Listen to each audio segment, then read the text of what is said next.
Good morning from a chilly November morning in Aromas. I thought today it would be fun to show everybody my tank farm here. Since we're just about done barreling down wines for the season, we've got a few more lots fermenting over there, but everything's pretty much done and we've been taking stuff out of tanks and into barrels.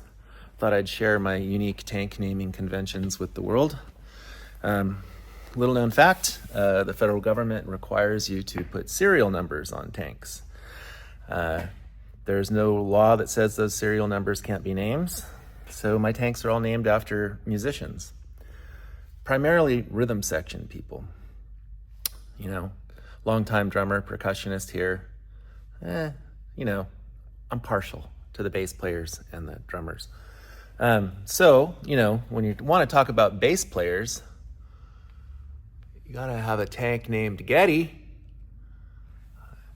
I mean, I'm a total Rush nerd. I saw Rush in the 90s, and I went with a friend of mine that I worked with who drove a Mazda RX-7, had a mullet, and lived alone. Rush fans know the joke here. But we went to Mountain View and saw Rush the first time, and he handed me a joint, and before I knew it, there were 30-foot tall dancing rabbits on stage and three guys that made crazy noise together. And ever since the early 90s, I've been a rabid fan of Rush. So I have a tank named Geddy.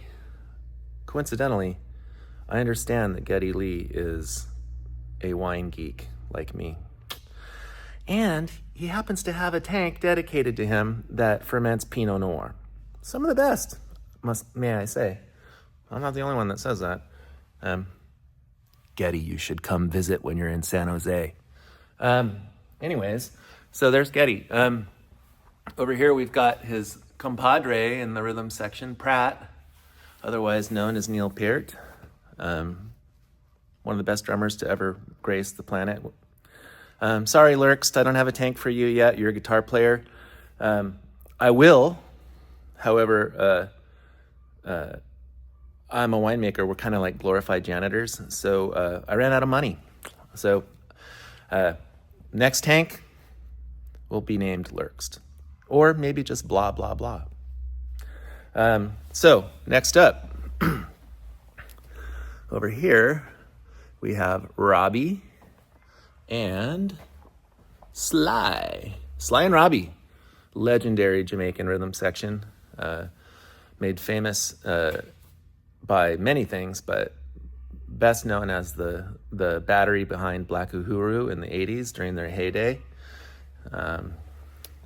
Badasses. Sly Dunbar is still with us. Sadly, Robbie Shakespeare is not.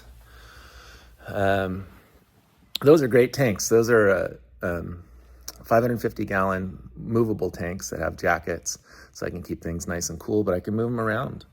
And if you're going to have reggae rhythm section people, you got to have Carly Barrett and his brother, Aston Family Man Barrett. Another badass rhythm section, the battery behind Bob Marley and the Wailers. I should just say the battery behind the Wailers. Same kinds of tanks, very utilitarian, after utilitarian musicians. And then if we're going to talk Wailers, we've got to have Bunny Wailer. This is my diminutive tank. Bunny was a diminutive fellow. I use Bunny to collect Saunier from my Pinot Noir fermentations to make rosé. And currently inside Bunny there is rosé still fermenting. Rosé of Pinot Noir, no less. And while we're in the Whalers category, we've got Bob the Marley, and in the back line, front line with him, we've got Peter Tosh. And in between them, we have one that's not named after a musician yet. I just call it the big motherfucker. I'm thinking about calling it Chris Whitewell, because it literally does stand in between Peter and Bob. And then moving on, let's see, what else have we got tank-wise in here? We're still mostly in the musician category here. And I did buy 2 new tanks last year for Chardonnay. And since they're for Chardonnay, my friend Cindy demanded that I name them after women, which I felt was a great idea. So many badass women musicians. So where do you begin?